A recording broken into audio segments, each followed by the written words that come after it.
5, 4, 3, 2, 1.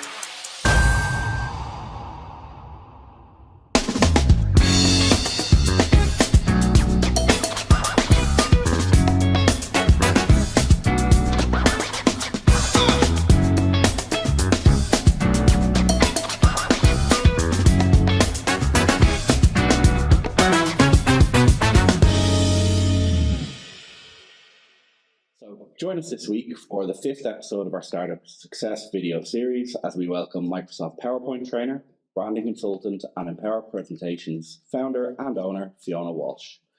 Since starting Empower Presentations in 2019, Fiona, a certified Microsoft Master Trainer, has been helping organizations and individuals across a wide range of business sectors to improve their PowerPoint game through in-person and online training and consultation.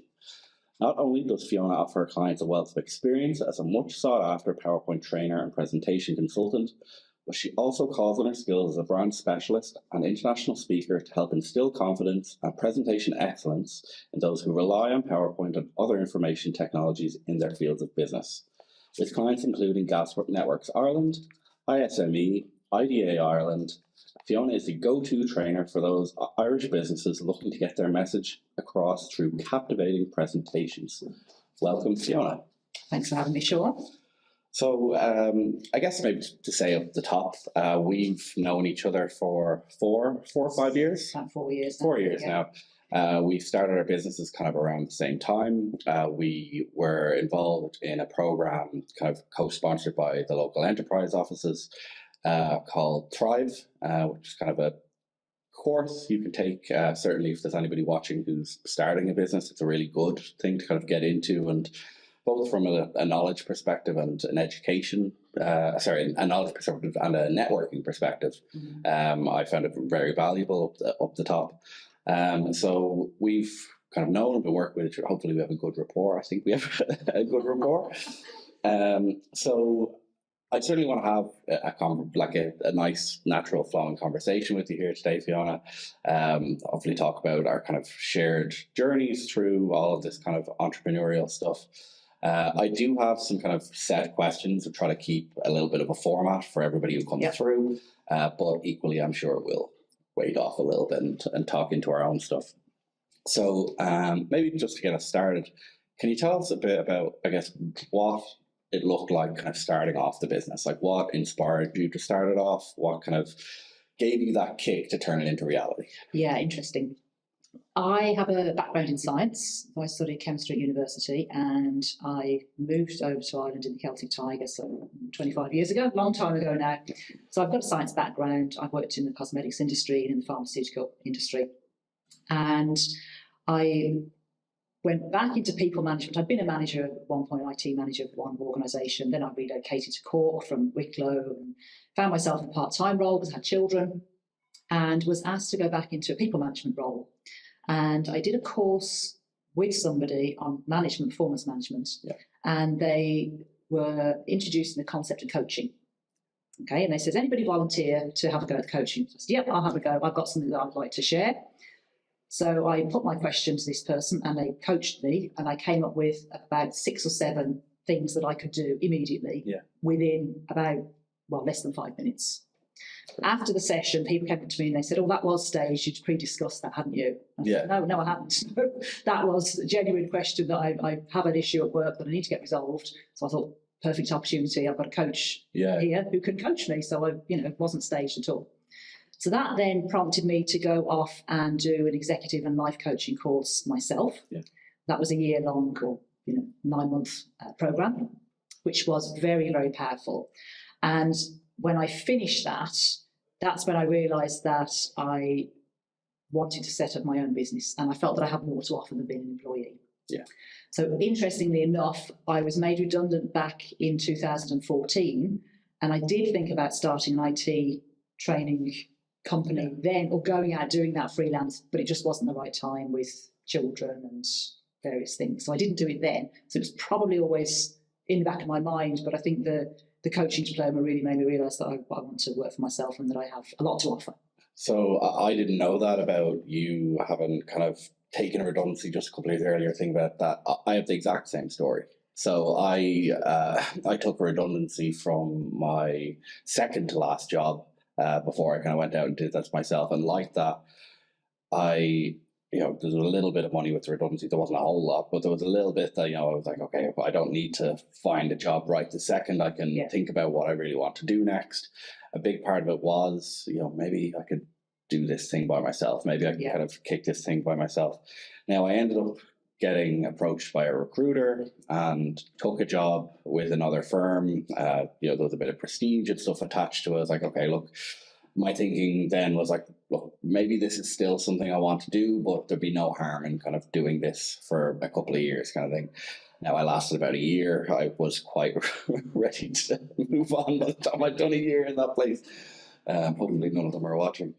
But very similarly, I was kind of ready at one point, funnily enough, alongside a redundancy as well. But then it just took me maybe that little bit extra, that little kind of maybe a further. Yeah. So there was already a little hand on my back, and then it took a year for the push to come, Yeah. So what we're, I guess, talking about the kind of early days, maybe kind of your first year or so, like, are there any kind of moments, or is there something that kind of stands out to you as kind of a real kind of teaching, learning moment from those kind of early years? Definitely. I finished the course, it would have been October time, so this would have been 2019. So I registered as a business sole trader, and the company I worked for had just been taken over by a huge multinational. And as part of that, we had to do training with that new multinational, the online training that you would do at their company and how they work. And one of the things we did was about conflict of interest. So I had to say that I'd done this course and that I would declare if there was a business that I was involved in. Yes, yeah. So I went to HR and I declared that I was starting my own business because I wanted to start doing coaching, not IT training. This is the interesting twist here. And, they were going through a takeover, so they were going to have new management as well. So, everybody was a bit, not really sure what's happening here. They could have been fearful for their job as well, that particular department or individual. Yeah. And they said, I think it is a conflict of interest. Leave it with me, we'll come back to you. So I didn't do anything for quite a while because I thought I'm going to lose my job here. And I haven't really started making any money yet. So I'm not really ready to lose a job to start something. I haven't started yet. So I did nothing for a while. And I suppose my learning from that is that maybe I should have either been a bit more assertive about it and said, can I start doing something here or not done nothing. So what I started doing was gradually posting things on LinkedIn because I was already on LinkedIn. I had a LinkedIn account probably since 2012, so a long time, but I didn't do anything with it like lots of other people. They just have it and, don't use it. So I gradually started posting things on there and then things started happening from there. But also COVID happened in March. And I had joined one business network and I could see other people doing things within that network. And what I was seeing, because obviously at that point, lots of people were either just starting businesses or were in business and then not only getting money, so it was a difficult time for people. And what I realised was that people were going online to do webinars to try and get business. And I did some coaching with one person who was up in Northern Ireland and she had invested quite a lot of money in retraining as a hypnotherapist. And she'd had a room done up in her house. So she'd had she had a front door to the business in the house. She'd had the room done up. She'd done all the qualifications. She had the couch ready to have the people in and she'd not had a paying client yet. So she was there in this business coaching session saying, how can I get people? How can I start paying for all this, investment that I've put in? How can I start getting paying clients? And at the end of that coaching session, she realised that what she needed to do was get online. But she said, I don't have any IT skills. My background's in healthcare, so I don't have IT skills. I don't know how to use PowerPoint. So at the end, I offered her a PowerPoint training session. So, well, actually, I'm a trainer, so I can help you with that. So I helped her with that as well. And at the time, that was very early on in COVID, so I did that for her pro bono because I was trying to get experience, get exposure, and people weren't earning any money. So it certainly wasn't, I'm not going to get any high-paid clients at that time. So what I did then, after working with her, because I am a Microsoft Master Trainer, I have a qualification in IT teacher training, which I think, where did I do that now? Was it Dublin Business School? And I have the Microsoft Office Specialist exam, which gives you a Microsoft Master Trainer certification from Microsoft. Yeah. So I have that qualification and I've done that work. So then I thought maybe there's other small businesses that want to have some help with PowerPoint because they might not really know how to use it and they're all doing webinars. So I started doing a few online training, advertising through Facebook. Yeah. And I had people, very low ticket at that time, obviously, and I had people interested and got very good feedback. So then I thought, maybe coaching is an element that I can bring into this. But that's how the shift then ended up happening to the PowerPoint training. And I like PowerPoint. I've always loved PowerPoint. So I don't do training in Excel. I do a little bit of Word and Outlook, but very, very minor. Yeah. And it's mostly PowerPoint presentation training. Yeah, like I've out of any kind of stuff I see from either kind of our networking activities together or just what I see of your own on LinkedIn, it's very much the PowerPoint and it's stuff.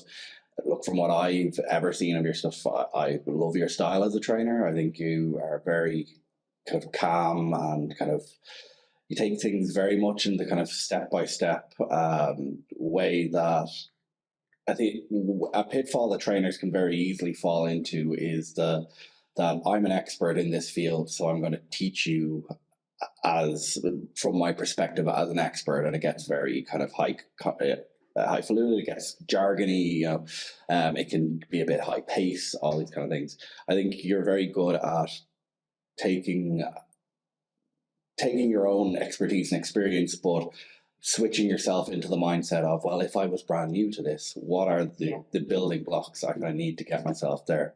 Yeah.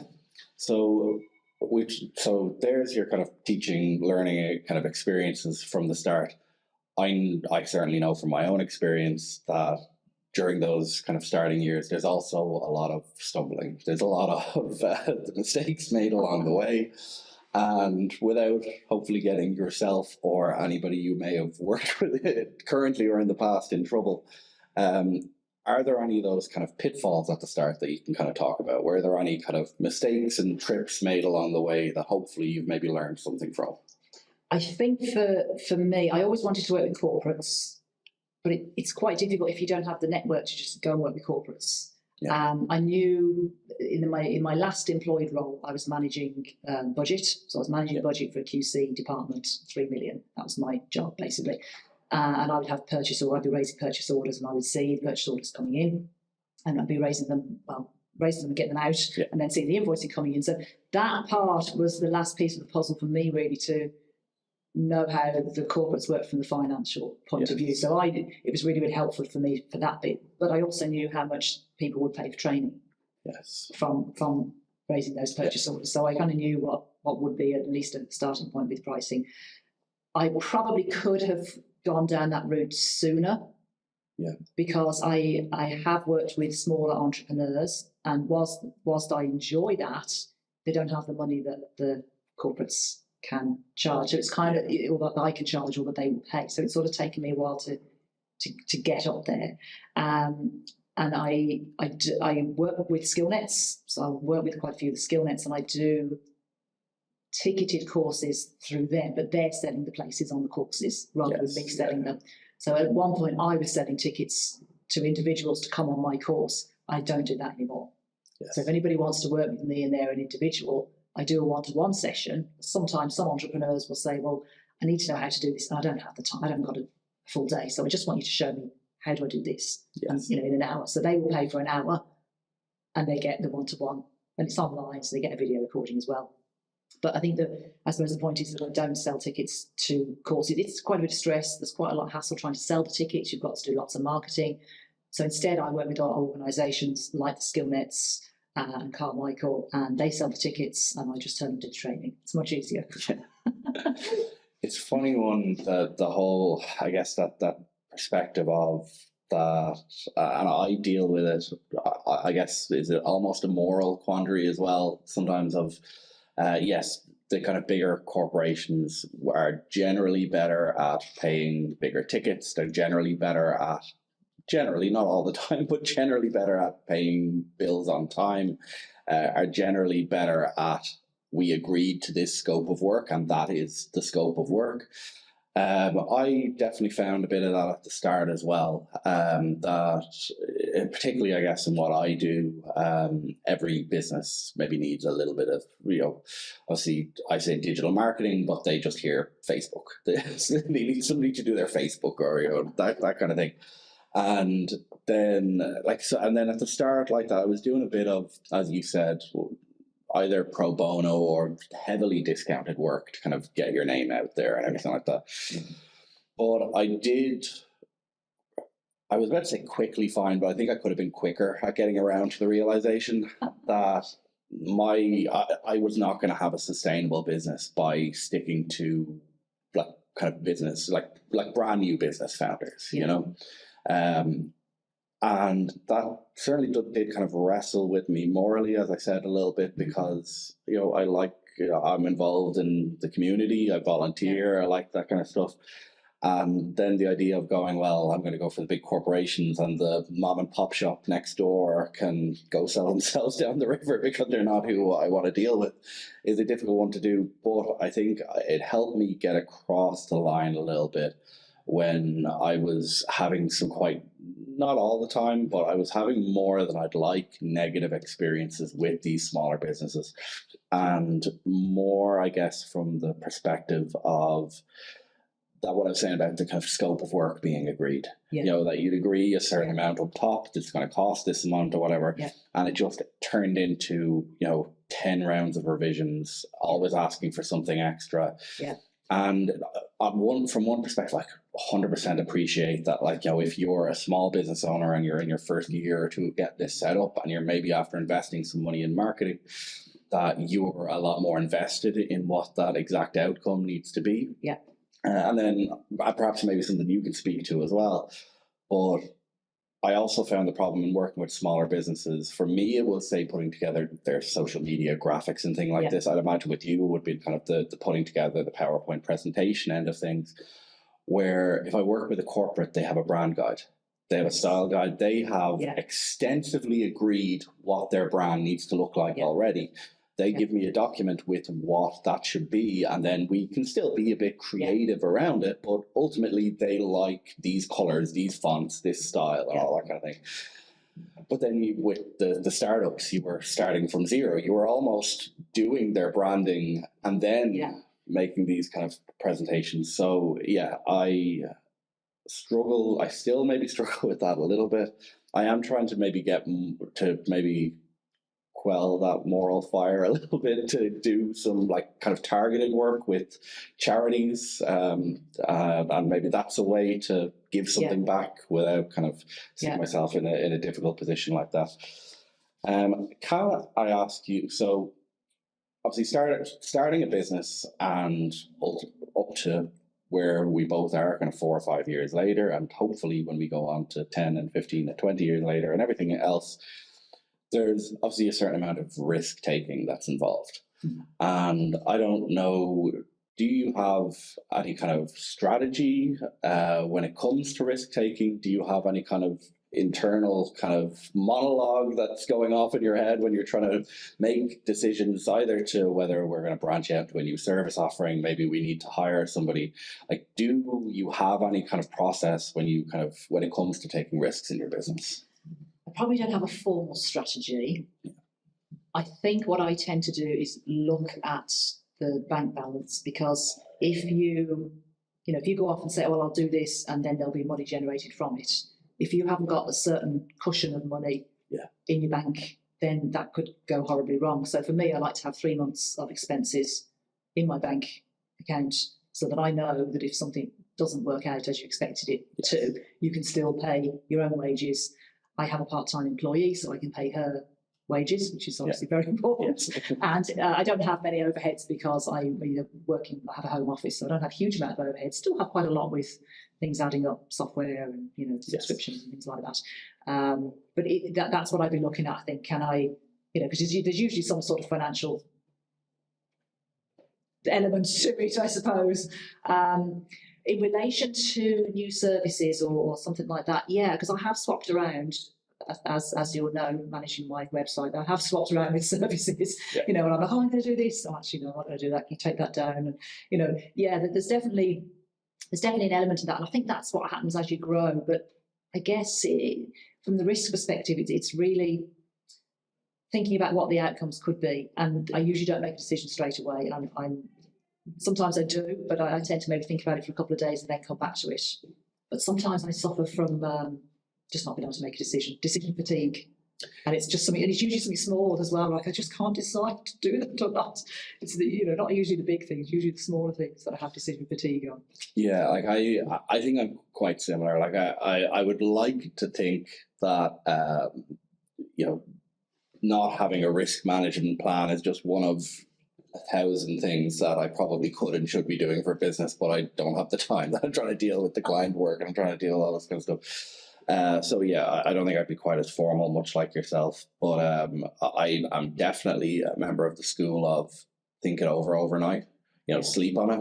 Yeah. A lot of these kind of big decisions will help a lot by just letting your brain power down. And for me, it's I just find it's how my brain works. That like sometimes some of my best little sparks come in the evening when I've managed to quiet down all the rest of the noise that's been going on in my head, and just something will shine out and go, that's the solution to it. That's what we should be doing here. I also, I think, try to not sleep on it twice where I can as well. To kind of say, if I'm going to sleep on this decision, then I'm going to make this decision tomorrow. That I try not to kind of long arm it. That doesn't always work out. Things do get long armed as much as I'd like them not to be. But that's certainly, I guess, maybe the kind of approach I try to take to it anyway. And one thing as well is, what's the worst case scenario? What's the worst thing that could happen with that decision that you have to make? Yeah. Try and think of it from that way, because I think that's quite powerful. What is the worst thing that could happen by agreeing to do this or not do this or make whatever these decisions are? Yeah. And thinking from that point of view. So we, as I mentioned, we did this Thrive course at the start. It was kind of, I guess it was maybe once every 2 weeks or once a month, there'd be some kind of course kind of instrumental to starting your business, like kind of accountancy or little bits of social media, website stuff. There was like all these essential little bits of the toolkit to kind of put together your business. But a big part of that as well, and not any slander on the course, like the courses and everything that was offered, but I think in terms of the biggest long-term benefit that brought to me was the kind of the connections and the network that came out of that. Those kind of business owners, some with absolutely fantastic ideas and real motivation, having those kind of contacts built was great to have. I know I was in BNI. I left last year just due to family obligations, but I know you've been part of the Cork Chamber. How do you view networking in terms of its importance to your business success? That is a fantastic question, because when I first started the business, before I had left my corporate role, I think I had a self-limiting belief that I didn't know many people because I'm not from around here. So I'd only been in Cork I've been there a number of years, but it's different when you haven't gone to college here. You haven't, I haven't worked here, but I left a job where I would have known lots of people up in Wicklow and Dublin, so around that area, and then moved to Cork when I was heavily pregnant. So I didn't really have the opportunity to meet people. I did meet other mums and stuff like that, but it's not quite the same when you can't really get out. And my daughter is fine now, but at the time she actually had a minor medical issue, which means she didn't sleep for the first 3 years until she had surgery. So that whole time is just a bit of a blur. I can see your. My son is less than 2 years old and he sleeps okay, and I'm exhausted. Yeah, exactly. So I mean that was a real challenge, and I didn't really get to know people. I didn't really get to even explore Cork. I mean, I'd gone down previously with my husband because he's from that area, so I would have visited for weekends, but I just didn't even feel. I'm only now getting to know what Cork has to offer because I'm getting out a bit more now. But I had this self-limiting belief that I didn't know many people, and how could I do well in business? So I really had to push myself out there to network, to meet people. So I suppose going back to the question, I think networking is really, really important.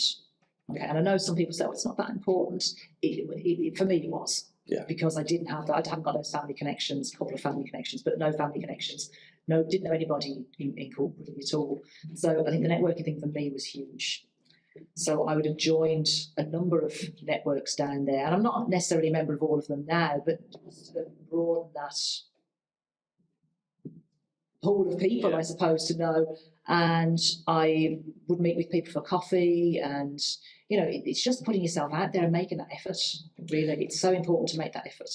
So with the networking, I know if there are detractors to the idea of it, I think sometimes people are of the, maybe there's a correct or incorrect, I believe it's incorrect kind of view, that a lot of the time the people in the networking groups, because they're, I guess, searching for business as well, they're not the people with the most opportunity to give business to others.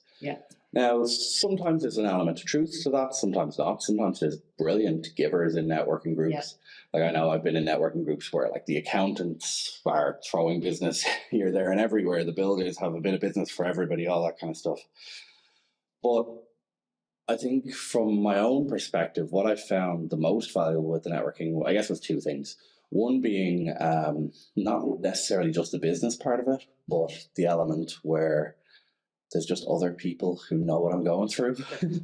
There's nobody in my private life who also, well, I've an aunt and uncle, but nobody else really in my private life who run their own business. So just to be able to talk to other people who kind of have similar struggles or have been through similar struggles is a definite help. But what I found more from, I guess, the financial success element of the networking was, more often than not, it wasn't the people in the room who were ultimately giving me business, but it was the people connected to the people in the room. Like all that you kind of need is just the wider the pool you have of people who are potentially hearing, like, I know different networking groups handle this kind of stuff differently, but, in any group I've been a part of, it's always been, a good question has always been like, what do I need to ask to introduce you? Or like, what do I need to listen out for to introduce you? It's like, I'd always be telling people of like, if you hear anybody say that either they have a rubbish website, that's a great referral for me. But also even better referral for me is that either they have a rubbish website or they have a brand new website that they're after paying loads of money for, but they're not getting any business through it. It's like, that's a really easy complaint for people to have. I know people have that complaint all the time. They are a perfect customer for me. And like I said, it wasn't necessarily just the people in the room, but like if enough people, if there was suddenly, instead of just me, there was 20 other people out in the world listening out for somebody saying, oh God, geez, we spent all this money on the website, it's not getting anything. It's like, oh, I have a man to talk to today. I was even today here in the offices, I heard they were talking about maybe replacing the kind of industrial printer that was there. I was like, just in case you need, I do know a lovely printing guy, and just every once in a while you'll hear something, and just the opportunity to hopefully slip it in. And that's what I think really worked well with networking. From my perspective, I've gotten great stuff through yourself. You introduced me to Carmichael, a great training organization for kind of charities and non-profits. So like these things do drip through, but I guess they like anything good, it takes time. It does, and you need to build a relationship. You need to know the person, because if I didn't know you well, I wouldn't have recommended you to somebody, because you don't know. It's not just about, oh, there's a guy that that does something. There needs to be a guy that that does something, and they're a nice person. You like them. They're. If you give out your stamp of approval to anybody, you're not trustworthy anymore. Exactly. And odds more often than not, it's their client already. It's a client of theirs that they provide some other product or service for. They hear their woe and maybe recommend you on, but exactly. I know one of the things that I encountered a lot with BNI, which is a kind of a more kind of formal networking organization, and there are, so with BNI there are fees associated with being in it. So you would get people who've paid their kind of fee up front for the year, and then after 3 or 4 months, they're like, look, we're not getting the money back yet, And thankfully, usually it was just a matter of kind of reassuring them that, like, no, you just let the trust build a little bit more. Like, a lot of the guys in this room have their business 10, 20, 30 years. They are not going to hand over their best clients to you because you've showed up to 4 meetings, you know? And like that kind of trust takes a little while to build. You would get maybe every once in a blue moon, thankfully not too often, but you would get impatient people who were like, well, you know, this just isn't working for me. And I was like, pay my money, I want my referrals. Yeah. But no, like it does. It takes time. You need to build trust, and again, that's what I think networking is great for as well. It's like if there are regular meetings, and different groups will run it differently. I know, like I said, BNI I was a part of was every week. I'm now part of a different networking group. It's a little bit more casual, but also still very involved. Called North Dublin Business Network. We meet every 2 weeks. One of those is online. One of those is in person. Kind of swapping in and out every week. That's fits my kind of current hectic family schedule a little bit better. Okay, so maybe to look on from the networking element, if as I guess a sole trader, as kind of solo founder, I would imagine there are certain kind of traits, characteristics from your personal life that maybe bleed into the professional life. Like, are there any kind of disciplines you've maybe picked up through your personal life that you think have kind of really affected the business in any way? I'm a very organised person, and I think that helps. I was also very good with financial stuff. I always have been, so I like to know what's going on in the personal life in regards to financials. So I think that's been helpful from a business point of view because I have everything tracked. And when I started, you're not going to have fancy software to do that for you. You're going to be doing it with an Excel sheet. So I just think knowing how to do that and being able to, and monitoring that and making sure that all that was in hand was very helpful. Even, you know, when you've got an accountant on board, then you're able to say, yeah, there's everything, and it's all done. And they're like, oh, brilliant, you know, we're not. That was the first external. That was the first outsourcing I did as a business. I was like, okay, once there's enough money to pay an accountant, let somebody better at this look at it than me. You know? Yeah, and my current accountants are amazing. They save a huge amount of money. So I registered as a business as opposed to a sole trader in October 22. Okay. So they did my tax return as a sole trader and saved me a massive amount of tax. Yeah. I was delighted because I put all this money away to pay my tax bill, and then I hardly had a tax bill. I was like, yes. I need to do that now, but I'm kind of held up. This is my personal life bleeding into professional in a way that I'd rather it didn't. But we're looking at doing like mortgage applications and stuff over the next, hopefully, couple of months or a year. Yeah. And essentially, if I tried to change the business over from a sole trader to a private limited company now, the bank would just look at it and go, well, you just started a business last month. You're like, no, well, it was a sole trader. And they just go, well, it doesn't count because it's a different business as far as we see it and everything like that. So it's something that I need to do for the same reasons I got my tax bill this year. I was disgusted by it. Okay, so we've talked a bit about kind of some positives, some kind of learning moments, so some negatives. I hope that where you are in the journey so far, there has been more positives than negatives. Can I ask what, if you can summarize, like what would be, in your opinion, the most rewarding aspect of being an entrepreneur? I think having the flexibility. I mean, I've got 2 children in primary school, so I can take time off when I need to. Yeah. I'm lucky enough in that my husband doesn't do a 9-to-5 job. He's a shift worker. Okay. So he would have 2 days off a week or a day and like an afternoon, and, you know, because he does nights and days and stuff. So that's great because it means that we don't have childcare, which is a huge thing. When I relocated to Cork and my youngest daughter was born, and I didn't really have to have childcare because I was working part-time, so that was really helpful.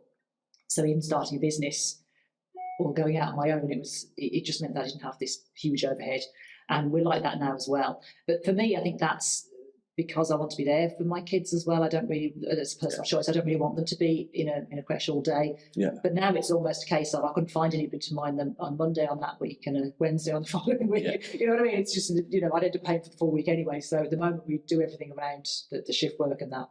So it means I can do a couple of full days training a week, and then the rest is online. But I think that flexibility. So we just had Easter. My husband was off a couple of days, so I might have done some work then, but I didn't really work. In the summer holiday, I'll take most of the summer off. I have had a family bereavement last week, and I'm going home for to see family then next week. I don't have to ask anybody. I can just do it. And I think that is really, for me, what it's all about, having that flexibility, having being there for the family, having the flexibility. And when I think of how, and I don't work full time, I don't do a 40-hour week, I probably do a 30-hour week or something like that. And then I don't work much over the summer, and those are the successes for me. Yeah, the big perks for me, definitely. Yeah. I know I don't necessarily want to go fully back into it, but the flexibility was a big part of leaving the last job. And I wasn't necessarily just working a 9 to 5, but I remember speaking similarly of a bereavement. I had a bereavement in the family, and I took, I think, a day. I took a day for the funeral. And I came back into the office the next morning, and at 10 a.m. I was like, can we have just a quick chat to you? I was like, okay. I went into the meeting room and said, now this, keep in mind that there was about 10 to 15 staff in the whole company. And they said, took out the employee handbook and said, now we're after having a look through the employee handbook. And just in the interest of fairness to everybody here, uncles wouldn't be considered under compassionate leave, so we're gonna have to get you to take holidays for yesterday. I told them then and there, I was like, I'm looking for other work. Like, this is nonsense, That was the extreme end of it. Like, I know that there's there's absolutely the plain not being locked to 9 to 5 element of it. But I remember that being a big push of like, no, I don't want to hear anybody else tell me how I need to kind of allocate things that are important in life, Absolutely. Okay, so we're getting close to the end here, Fiona. If there is anybody maybe watching this who is in those kind of early stages, maybe they're in their first year, maybe they're still in that turning the cogs to maybe go out and do this by themselves kind of thing. Is there a piece of valuable information or advice that kind of stands out to you that you'd maybe try to give to somebody looking to go down this path? Yes, I think there's 2 pieces of advice. One is, don't take criticism from somebody that you wouldn't ask advice from. Okay, because quite often, you get people saying, "Oh, you need to do this and you need to do that and you need to, you need to do the other," or you even just saying to you that's not the way to do things. And, everyone's a critic. Yeah, exactly. I think the biggest thing is, you could be telling me, Fiona, you need to do it this way, but your customers could be completely different to my customers. Yeah. So it's finding the right sort of people. So I would be networking now with a lot of people who are working with corporates. Yeah. So they might not necessarily be training, they might be doing, consultancy, but those are the people I want to be networking with. Yeah. That's no disrespect to anybody that's serving B2C, business to consumer, business to customer, I don't know which one it is either. I should know that. But I suppose B2B, business to business. It was one of those things where if you'd asked me, I would have said business to consumer. But as soon as you raised a question in my head, I was like, oh no, everything I know is a lie. One of those 2 pieces. I don't want to be networking with those people. Now, I don't mind networking with those people, but the people I really want to be networking with are the ones that have the same kind of clients as me.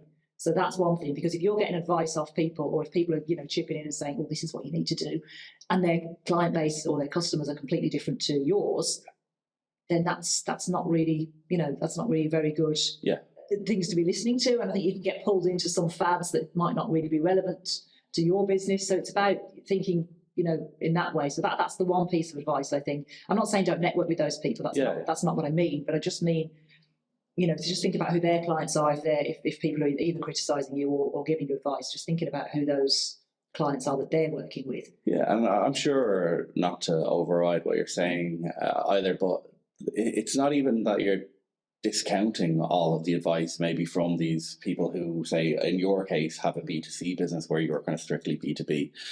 But it just means that just because they've told you something doesn't mean you need to take it 100% to heart. Absolutely, it also arguably means that if you're after hearing one piece of advice from the B2B corner and you're after hearing a conflicting piece of advice from the B2C corner, that for exactly what you're after talking about, with a bit of common sense, you'd rank the B2B advice higher, Yeah. So that's one thing. And then I think the second bit is just do it. Yeah. True Nike style. We can procrastinate over so much and we never get anything done. It's probably a bit too crude of a way to put it, but I do remember thinking in the first year or two of business, and maybe an element of working with some of these smaller business owners that, like I said, there was the mismatched expectation of what was agreed to and all that kind of thing. But I did think to myself a good few times over that kind of starting year or two, was like, why did it take me so long? I'm after meeting so many morons who run really successful businesses. So, like, if they can do it, I can pull it off here. Or there's obvious elements to it. Like, you need to have a little bit of capital cushion. You need to be a little bit smart and strategic about how you build it out. And much like the two of us operate, that we are kind of office. We're tied to a table and a computer for the most part. And in terms of scaling a business, it means it's quite easy to start scaling that business in a corner of a room in the home that you already have, and putting a desk and stuff to that. And that, you don't need to buy massively into renting an office space, or in my case, the most highest ends of cameras and computers and stuff to start off. You build yourself to that. Okay, so two last questions for you. So first is, if you can't speak, and I don't want you to be speaking about anything that'll get you in trouble or something that you want to keep confidential for the moment, but are there any future plans for Fiona for Empower presentations? Is there anything coming down the road that you'd like to talk about? What the future holds? That's a good question. I've had some interesting discussions with people, and this ties into the brand specialist bit. Yeah. I'm having interesting conversations with people, and this is what this is what I've been working on more recently, actually, is larger organisations that have gone through a rebrand. So they have a design house, big rebrands I'm talking here. I'm not just talking about, a new logo design. Yes, yeah. I'm talking about major rebrand where outside the buildings have got all new signage, and you know what I mean, the reception area is going to be redecorated, that type of rebrand, huge. And what I'm finding is that the PowerPoint slide deck seems to be like the last piece. Yeah. And maybe it's a piece that the design house either doesn't advertise that they do, and then they're asked for it. That's what one design house told me. Or they don't have the expertise really to do the PowerPoint bit. Yeah. And what I'm finding is that there's templates out there that these larger corporations are having, and then they're either not very workable, they're not always finished off properly. Yeah. So they're sort of 80% of the way there, but there's 20% missing. So there's elements that are missing in it. It's not completed properly, and it's not really very user friendly. So quite a bit of the work that I'm doing now is teaching end users how to work with the template and how to get that branding across in other areas. So you can start in PowerPoint, but then we can save some of the elements of that branding, like the colour palette, and then we can apply that to Excel, for example. If they were doing the graph in Excel, people are like blown away. I didn't know it did that. Yeah. Because if it starts in PowerPoint, because that's where your colour palette is in PowerPoint. But then you can put that in Excel, and you can put it in Word, and you can have that colour palette across your Microsoft suite, and that's the bits that people aren't realising. So that's what I'm sort of focusing on the most. That's the next bit you're excited about. Yes. As you can see, I'm very excited. What I'd like to finish on then is something that comes from the kind of scout volunteering stuff that I've done all of my life, is at the end of a big camp, or maybe at the end of a year or something, we just do a simple highs and lows. So from, say, your last year, can you give us a high moment? Can you give us a low moment? And can I get the low first? Because it is nice to finish on a high. A low moment. Oh, I'd be struggling. It'd be wonderful if it was all highs. I'd be struggling to come up with a low, to be honest. I'm a very positive person. It's a good report to have. Yeah, I'm a very positive person, so I tend not to be focusing on lows. Can I think of anything? Maybe a client that... Well, you're going to have conversations with people and it doesn't work out when you send proposals out to them, so there's always a bit of that. I suppose you don't win every pitch, every bid. that you send out. So I can't think of anything specific, but there will be ones there that I didn't get. Clearly, I'm not focusing on them too much. You haven't tried best too much, clearly, there'll be other business out there. I think the high would be going over to Vienna and speaking at a conference over there. Great, yeah. In December, which was fantastic. Was that your first international conference? I spoke at one in London previously, but that one was really nice to go and see. And there's talks of another one in a different location later in the year, which will be a very nice location if that one comes off. So fingers crossed for that. I still have to figure out how I turn this into an international operation, but I'll figure that out in time. Okay, Fiona Walsh, thank you very much for coming along. Thank you for giving your time. Thank you for coming up from Cork. I know I'm not the only reason you've come to Dublin for today, but in my heart, I'll let myself believe that. It's been great having a chat with you again. I know we have some semi-regular correspondence, but it's been a little while since we've sat down in front of each other and had a chat like this. And maybe the next time we'll be with cameras off.